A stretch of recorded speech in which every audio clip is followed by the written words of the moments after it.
It looked like the perfect family from the outside.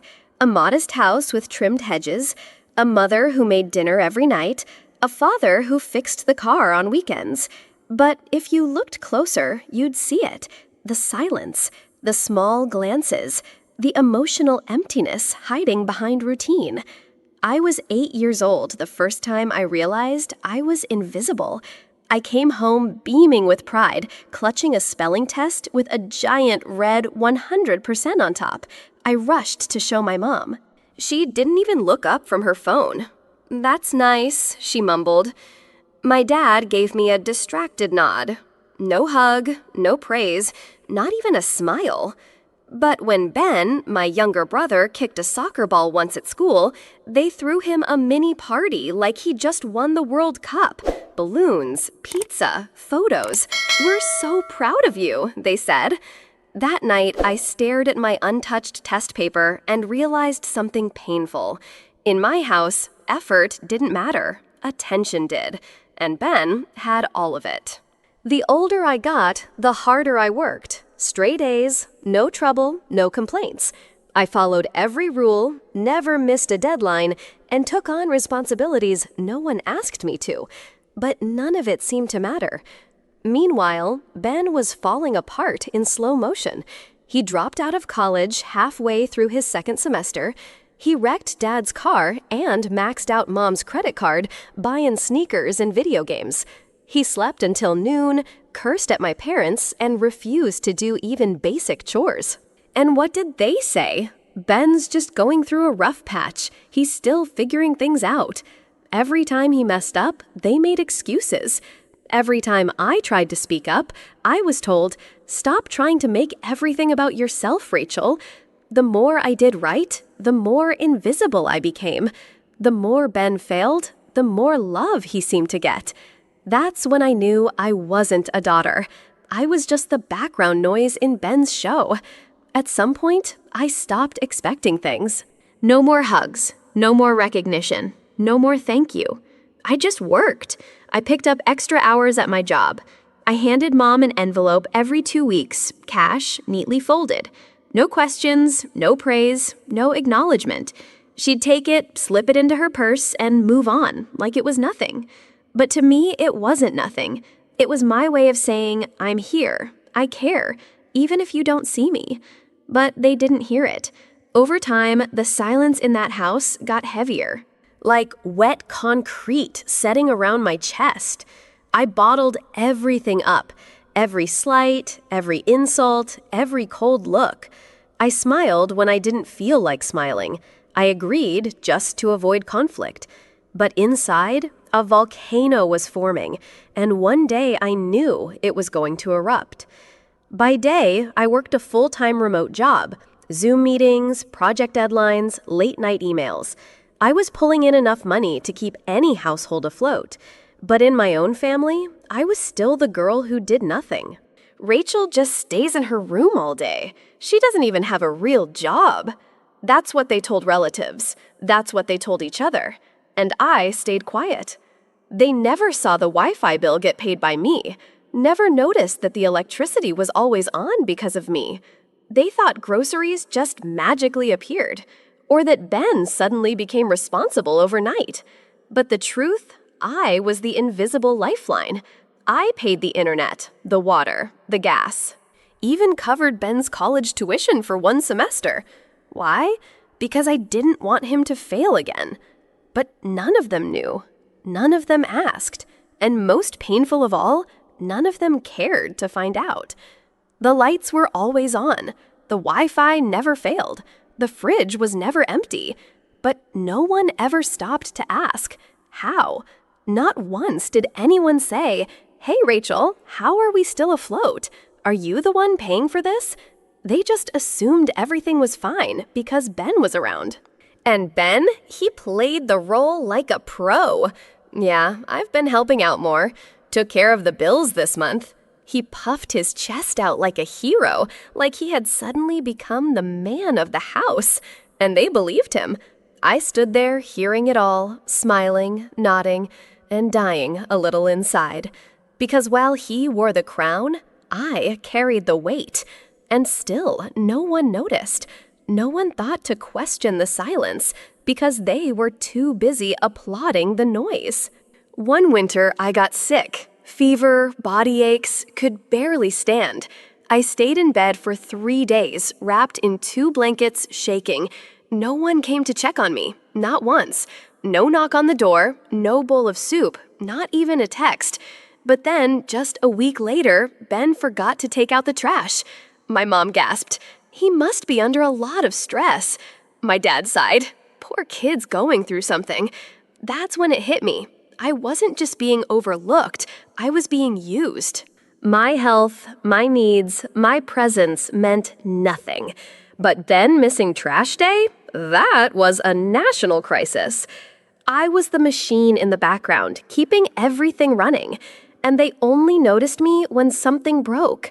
I wasn't family, I was just a function.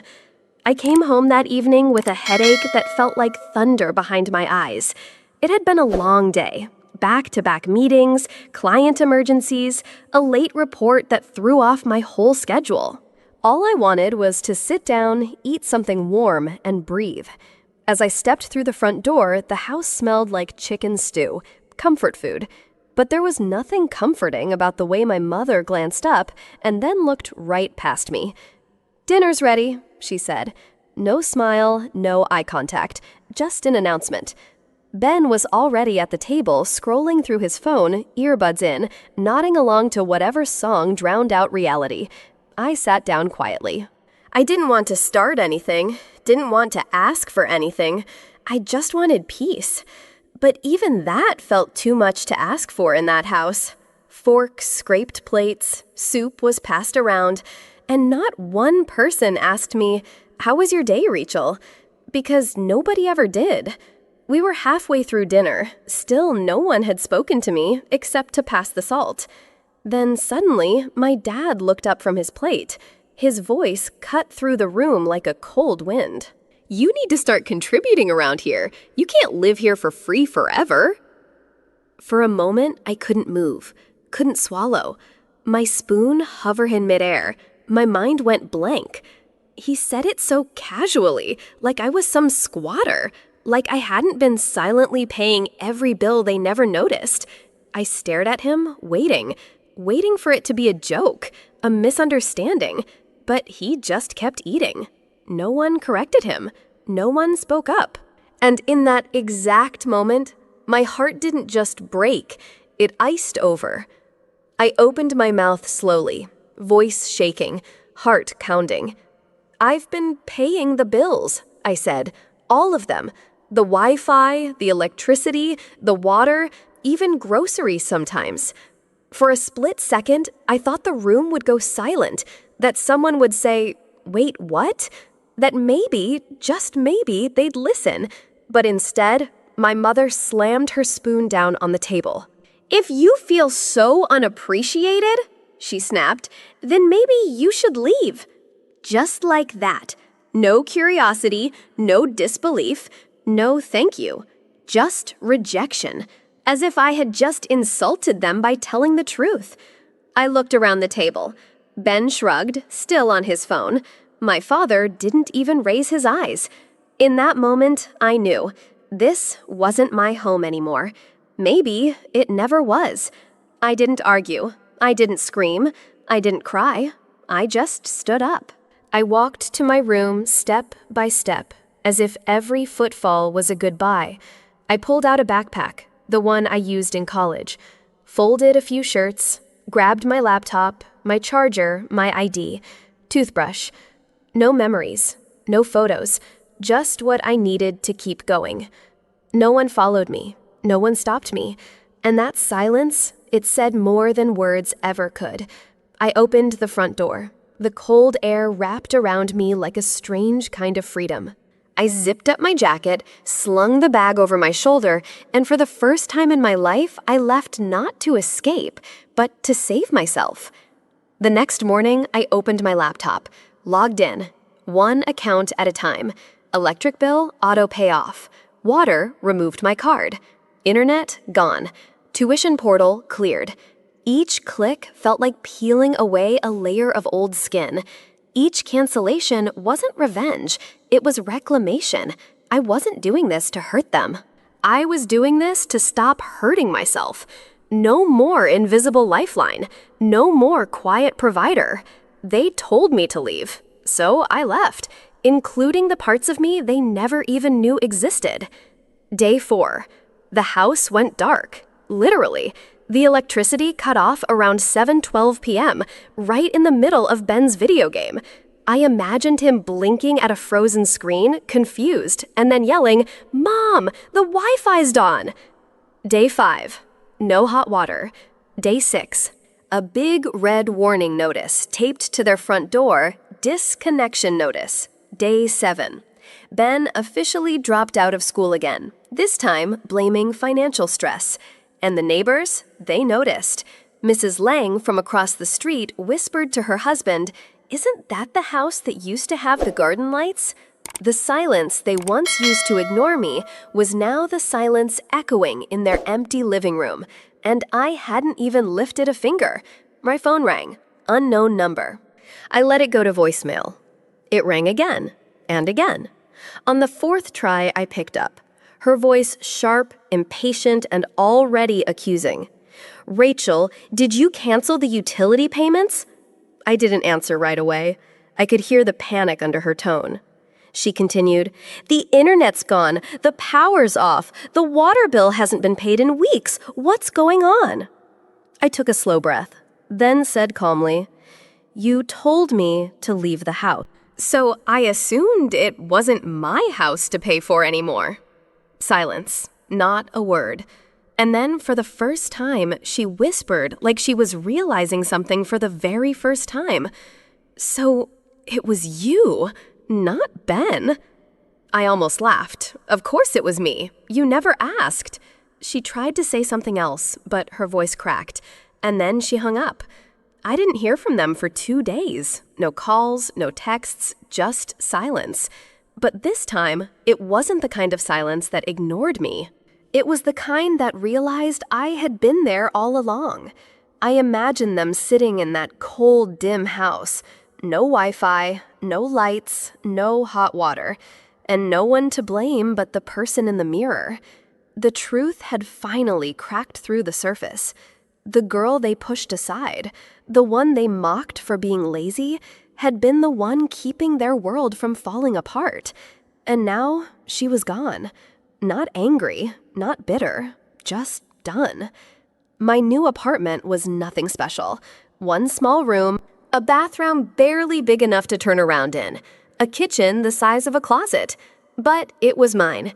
10 minutes from work, no long commutes, no cold shoulders waiting behind the door. I hung string lights across the ceiling, bought 3 tiny plants, named them Hope, Quiet, and Grace. I cooked my own dinner. No passive-aggressive comments, no eyes watching every move. I lit a candle every night, just because I could. For the first time in years, the air around me didn't feel tight. It didn't feel like I had to apologize just for existing. I wasn't rich. I wasn't surrounded by luxury. But I had peace, and that felt like freedom. It started with leftovers. One rainy evening, I opened my fridge and saw a few random ingredients, half an onion, a single egg, 2 slices of bread. I laughed to myself. Let's see what magic I can make with this. I placed my phone against a jar, hit record. The kitchen was silent, except for the sound of sizzling oil and my soft voice explaining each step. There was no plan, no script, just one quiet woman in her quiet kitchen sharing her quiet life. I uploaded the video, didn't think much of it. A few views, then a few more. A stranger commented, "This made me feel safe. Thank you." And that's when I knew I wasn't just cooking food. I was feeding something deeper. The channel didn't need flash. It just needed truth. And so, Quiet Kitchen was born. The first video got 102 views. I watched every single one like it was a miracle. Then came a comment. Then 2. Then a dozen. People saying, "This feels like home. Your voice calms my anxiety. Please post more." I posted again and again. Soon, 102 became 1,000, then 10,000, then 100,000. I wasn't chasing fame. I was just telling the truth with food and with silence. And somehow, that honesty reached people. Comments filled with gratitude. Emails asking for recipes, for stories, for hope. My name was no longer said with annoyance. It was typed with love. I was no longer invisible. I was being heard, finally. It had been weeks of peace, of breathing without tension, of sleeping without the weight of being unwanted. And then, just like that, my phone lit up. A message from a number I had long removed from my contacts. Please call us. We need to talk. Mom. I stared at it. Not shocked. Not angry. Just tired. We need to talk. Funny how those words only come after the collapse, after the lights go out, after the bills pile up. I didn't reply, not because I hated her, but because, for once, I got to choose whether or not I wanted to be dragged back in. And for now, I chose silence. The next morning, another message came, this time from Ben. I hadn't heard from him since the night I left. No apology, no explanation, just silence. And now this mom's been sick. Dad's not handling things well. Can you come home? Home. That word used to carry warmth.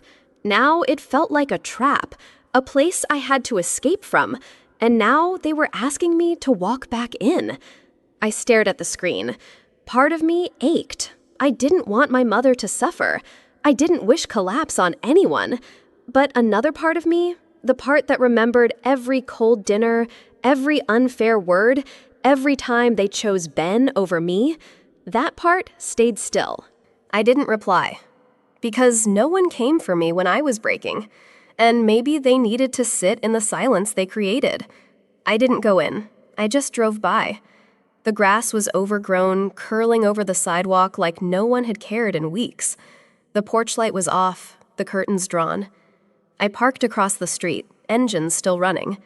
Through the window, I saw my father pacing in the kitchen, back and forth, back and forth. My mother sat hunched over on the couch, wrapped in a blanket, knees to her chest. She looked small.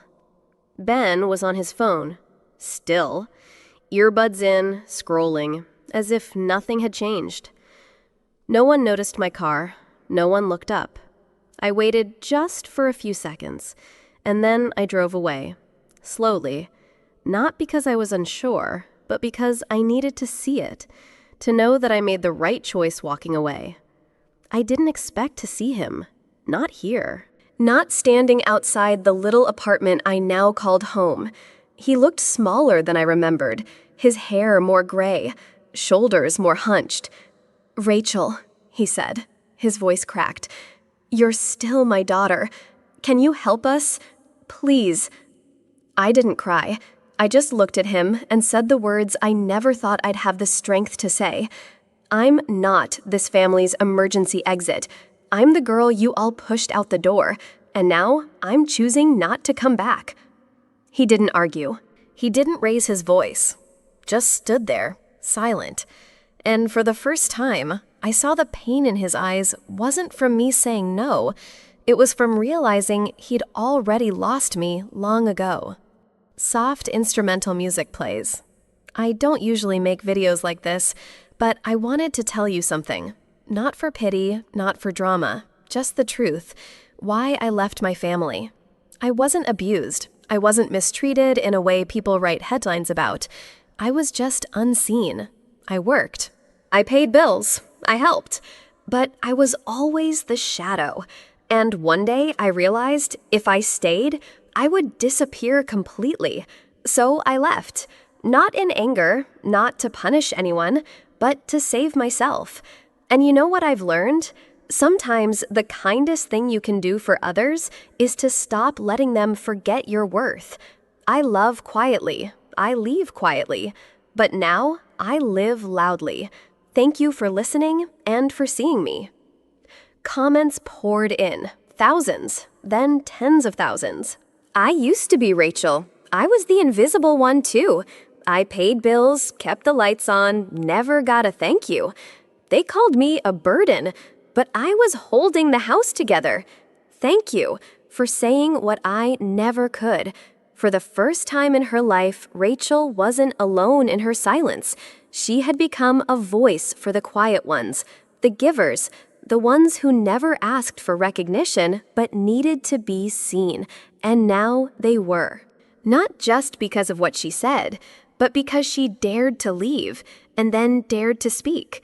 There's no grand reunion, no dramatic apology, just light, streaming through the windows of her small apartment, a little basil plant on the windowsill, a quiet kettle whistling. Her YouTube channel now has over 1.2 million subscribers. She just launched her own product line, sauces, cookbooks, and tea blends. Once, she waited for recognition. Now, she simply builds. Someone asked her in a podcast, "Do you regret walking away?" Rachel smiled. "No," she said, "because for the first time in my life, I chose myself, and that made all the difference." So, what's the lesson in Rachel's story? That silence isn't weakness, that you don't need someone's apology to move forward, and that choosing yourself isn't selfish, it's strength. Because you can't pour from an empty cup. Start saying, "I deserve better." And teach the world how to treat you by how you treat yourself. If you've ever felt like Rachel, overlooked, underestimated, or invisible, drop a comment below. You are not alone. And if this story touched you, hit subscribe so we can share more healing stories like this together. Because everyone deserves to be seen and heard.